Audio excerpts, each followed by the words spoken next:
Hello बच्चों। आज मैं आप लोगों को क्लास 8 की जो आपके पास लेटेस्ट एडिशन की आर डी शर्मा की बुक है ना, उसमें हमने अपना chapter number 9 data handling start कर रखा है, जिसमें हम पहले थर्ड पार्ट कर रहे हैं प्रोबेबिलिटी का। ठीक है, तो लास्ट क्लास में मैंने सिर्फ आपको दो क्वेश्चन इसके समझाए थे, एक्सरसाइज 9.1 की। एक सिंगल एक्सरसाइज है पर थोड़ी लेंदी एक्सरसाइज है, तो दो क्वेश्चन कंप्लीट हो गए थे, चैनल पे अपलोड हैं। चलिए आज स्टार्ट करते हैं क्वेश्चन नंबर 3 से।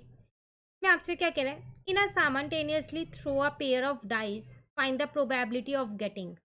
आपको यहाँ पर कह रहा है कि आपने दो डाइस एक साथ थ्रो किए हैं, तो कुछ पार्ट्स आपको दे रखे हैं, इनकी प्रोबेबिलिटी बतानी है। सबसे पहली बात, जब आप दो डाइस को थ्रो करोगे ना, तो उसके आउटकम्स क्या क्या होंगे वो आप देखो यहाँ पर, और इनको बिल्कुल अच्छे से समझना, याद नहीं करने हैं इन्हें। तो पहले मैंने माना दोनों पे 1 और 1 आया होगा, फिर 1 और 2 आया होगा, फिर 1 और 3 आया होगा दोनों पे, 1 4 1 5 और 1 6। मतलब पहले वाले डाइस पे मैंने 1 फिक्स रखा, दूसरे वाले डाइस के नंबर्स चेंज कर दिए। पहले वाले डाइस पे 2 को फिक्स रखा है, ठीक है, दूसरे वाले डाइस के नंबर्स को चेंज कर दूँ। ठीक है, अब पहले वाले डाइस पे 3 को फिक्स कर दिया और दूसरे वाले डाइस के नंबर चेंज करती गई। तो इसमें आपको याद करने की कोई ज़रूरत नहीं है, इन आउटकम्स को आप इजीली इन्हें बना सकते हो। सेम ऐसी 4 फिक्स कर दिया और दूसरे डाइस के नंबर को चेंज करती गई। सारे नंबर लिख दिए, 4 से लेके 6, 1 से लेके 6 तक के। ठीक है, ऐसी 5 की लाइन बना ली एक,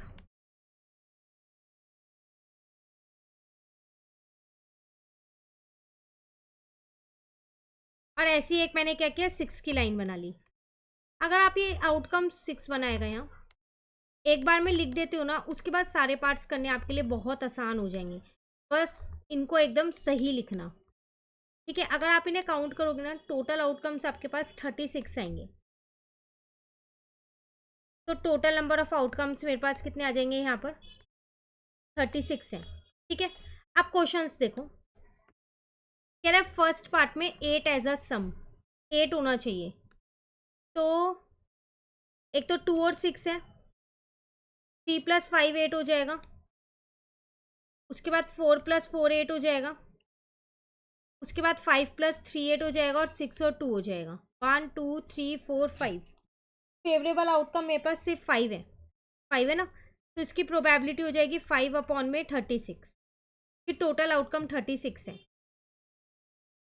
सेकेंड पार्ट में कह रहा है डबलेट। डबलेट का मतलब होता है सेम नंबर होने चाहिए। तो सेम नंबर का मतलब क्या है, या तो 1 1 हो, जैसे कि ये रहा, 2 2 3 3 4 4 5 5 और 6 6, इन्हें बोलते हैं डबलेट, दोनों पे सेम आना चाहिए। तो 1 2 3 4 5 6 है ऐसे। तो favourable outcome 6, total outcome 36, answer आ जाएगा 1/6। क्लियर है। थर्ड पार्ट में कह रहे हैं doublet of prime number. Doublet तो, लेकिन प्राइम नंबर का डबलेट होना चाहिए वो। तो प्राइम नंबर्स तो वो होते हैं जो औरों की टेबल में नहीं आते। तो एक 2 हो जाएगा, ठीक है, 3 वाला हो जाएगा, 5 वाला हो जाएगा। 3 ही है, 3 के अलावा तो नहीं है, एक बार आप देख लो, नहीं है ना। तो अब इसका आ जाएगा यहाँ पर 3/36, इसका मतलब 1/12 आपका आंसर। क्लियर है। फोर्थ पार्ट में कह रहे हैं doublet of odd number. Odd number का डबलेट होना चाहिए। तो 1 1 है ऑड नंबर, 3 3 है ऑड नंबर, 5 5 है ऑड नंबर। अगेन ये भी 3 ही है ना। तो इसका आंसर भी कितना आएगा आपके पास, 1/12 ही आएगा। फेवरेबल आउटकम 3 है, टोटल आउटकम 36 है, आंसर आ गया 1/12। क्लियर। नेक्स्ट में कह रहे हैं सम ग्रेटर देन 9, 9 से बड़ा सम होना चाहिए।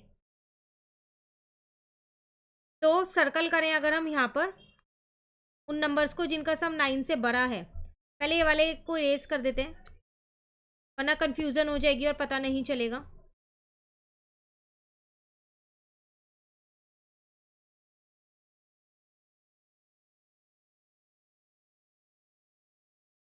यहाँ पर आपके पास था एक 2 था, है ना। अब कह रहे हैं सम ग्रेटर देन 9। तो देखो फर्स्ट वाली लाइन में तो एक भी नहीं है, सेकंड वाली में भी एक भी नहीं है, थर्ड वाली में अगर आप देखो तो थर्ड वाली में भी नहीं है, ग्रेटर देन बोल रहा है। फोर्थ वाली में अगर आप देखो एक मिलेगा आपको ये वाला। फिफ्थ वाले में अगर आप देखो एक तो आपको ये मिल जाएगा और एक आपको ये मिल जाएगा, दो मिल जाएंगे। सिक्स्थ वाली में तीन मिल जाएंगे, एक दो तीन, ठीक है। तो फेवरेबल आउटकम हो गए 1 2 3 4 5 6 हो गए और टोटल में है 36। तो आंसर आ जाएगा 1/6। क्लियर है। चलिए सिक्स्थ पार्ट पे आते हैं। An even number on the first वाले डाइस पे इवन नंबर होना चाहिए। तो ये वाली पूरी लाइन कंसिडर करोगे, ये पूरी लाइन और ये पूरी लाइन, तो इसमें 6 है, इसमें भी 6 है और इसमें भी 6 है। 6 + 6 12 और 12 + 6 कितना हो जाएगा, 18 हो जाएगा। तो favourable outcome 18, total outcome 36, answer आ जाएगा 1/2। क्लियर है। चलिए सेवंथ पार्ट में कह रहा है आपके पास an even number on 1 and a multiple of 3 on other. एक पे फर्स्ट वाले डाइस पे तो इवन नंबर होना चाहिए, पर सेकंड वाले डाइस पे मल्टीपल ऑफ 3 होना चाहिए, जो 3 की टेबल में आता हो। तो अगर हम यहाँ पर देखें, पहले इन्हें इरेज कर लेते हैं सर्कल्स को, ताकि हम दूसरे वाले सर्कल्स लगा सकें इजीली।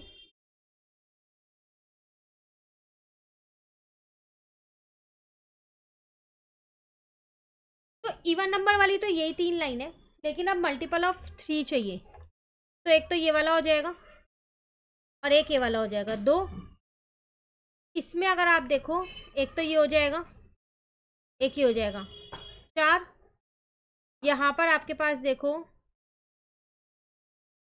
1 2, काउंट कर लो कितने निकले आपके पास। तो टोटल आपके पास 6 आ रहे हैं, तो यहाँ पर आ जाएगा 6/36, तो मतलब 1/6 आपका आंसर। क्लियर है। चलिए एट्थ पार्ट में आपसे क्या कह रहे हैं, neither 9 nor 11 as the sum of the number on the faces। 9 और 11 नहीं होना चाहिए सम, बाकी कुछ भी हो सकता है।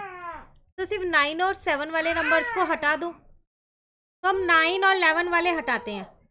देखो 9 सम किस किस का होगा, एक तो इसका, इसको हटा दिया, 4 + 5 9 हटा दिया, 5 + 4 9 हटा दिया, 11 इसका होगा। उसके बाद 6 + 3 9 होगा, 6 + 5 11 होगा। क्रॉस वाले गिन लो कितने हैं, 1 2 3 4 5 6 नंबर्स हट गए। तो बाकी के बचे कितने, 30 बचे ना आपके पास, 6 ही तो हटे हैं। तो 30/36, तो 5/6 आपका आंसर। क्लियर। चलिए नाइन्थ पार्ट पे आते हैं। अब नेक्स्ट वाले में आपसे कह रहे हैं नाइन्थ पार्ट में अ सम लेस देन 6 से कम होना चाहिए सम। तो ये भी कंसिडर करेंगे, ये भी ले लेंगे, ये भी कंसिडर्ड होगा, ये भी, ये भी। लेस देन 6 ना, तो ये वाला नहीं लेंगे क्योंकि इसका तो 6 ही आ रहा है। उसके बाद 2 + 1 3, 2 + 2 4, 2 + 3 5, बस।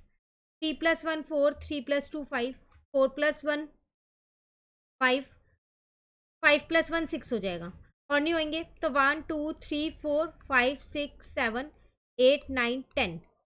तो अब आपके पास फेवरेबल आउटकम हो गए 10 और टोटल आउटकम हो गए 36। कट कर दो 2 की टेबल से, तो 5/18 जो है वो आपका आंसर आ जाएगा। क्लियर है। चलिए नेक्स्ट 10th पार्ट पे आते हैं। सम मोर देन, यहाँ 10th पार्ट में कह रहा है सम लेस देन 7। अब 7 से कम होने चाहिए, तो पहले इन्हें इरेज कर देते हैं ताकि हम दोबारा मार्क कर सकें। तो लेस देन 7 में 1 + 1 2, 2 + 1 3, ये भी हो जाएगा कंसिडर्ड। ये सारे हो जाएंगे 5 के 5। और यहाँ पर अगर हम देखें तो ये वाले कंसिडर्ड होंगे। 3 + 1 4, 3 + 2 5, 3 + 3 6, 4 + 1 5, 4 + 2 6, 5 + 1 6, बस। काउंट कर लेते हैं 1 2 3 4 5 6 7 8 9 10 11 12 13 14 15। तो फेवरेबल आउटकम 15 हो गए और टोटल आउटकम 36 हो गए। 3 की टेबल से कट हो रहा है, 3 5 जा और 3 12 जा। क्लियर है ना। चलिए 11th पार्ट कह रहे हैं सम मोर देन 7। अब 7 से ज़्यादा होने चाहिए। देखो लेस देन 7 जो है वो आपके पास था 5/12। अब मोर देन 7 में अगर हम देखें तो देखो एक तो ये नहीं लेंगे इसके अंदर, ठीक है, क्योंकि इसका सम 7 है, हमसे मोर देन की बात कर रहे हैं। ये भी नहीं लेंगे, ये भी नहीं लेंगे, ठीक है, यहाँ पर ये नहीं लेंगे, यहाँ पर ये नहीं लेंगे और यहाँ ये नहीं लेंगे। तो टोटल आपके पास 1 2 3 4 5 6 नंबर्स हटा दो। 36 में से 6 तो ये हट गए, 30 बचे। और 15 ऐसे थे जिनका सम लेस देन 7 था, तो नेट 15 ही तो बचे जिनका सम मोर देन 7 होगा, है ना। तो favourable outcome again 15, total outcome 36, answer आ गया 5/12। क्लियर है। चलिए 12th पार्ट में आपसे क्या कह रहे हैं यहाँ पर, वन एटलीस्ट वंस इफ जो है वो एक ही बार आया हुआ हो। तो एक ही बार आया हुआ, यहाँ तो 2 बार आया हुआ है, इसे नहीं लेंगे। जैसे ये वाला ले लेंगे, ये वाला कंसिडर्ड होगा, ये सारे होंगे, ठीक है। यहाँ पर ये तो 1 2 3 4 5 और 5 ये है, तो टोटल आपके पास कितना हो जाएगा 10, ठीक है। और कहीं पर तो नहीं, एटलीस्ट 1 है, अच्छा ये भी कंसिडर्ड हो जाएगा। एक बार आया हो, कम से कम 2 बार आएगा तो भी चलेगा। तो टोटल आपके पास 11 हो गया और टोटल आउटकम 36 हो गए, ठीक है ना। एटलीस्ट का मतलब है कम से कम एक बार तो आया हो, 2 बार आएगा तो भी चलेगा, तो इसलिए हम इसे भी कंसिडर करेंगे। क्लियर। अब एक रह गया last 13th part, number other than 5 on any dice. 5 नहीं होना चाहिए, तो 5 वाले नंबर्स कौन कौन से हैं, एक तो ये वाला है 1 2 3 4 5 6, 6 तो यही हट जाएंगे और 5 यहाँ से हट जाएंगे, है ना। तो 6 5 11 नंबर हट गए, तो कितने बचे, 36 में से 11 नंबर हट गए तो 25 बचे। तो favourable outcome 25, total outcome 36। Clear है। ये था क्वेश्चन नंबर 3 जो हमारा कंप्लीट हो गया। अभी और काफ़ी सारे क्वेश्चन है, जैसे कि मैंने कहा कि एक्सरसाइज बड़ी है, थोड़ी सी लेंथी है, क्योंकि एक सिंगल एक्सरसाइज है इस चैप्टर में। तो बाकी के क्वेश्चंस मैं आपको नेक्स्ट क्लास में कराऊंगी। Thank you.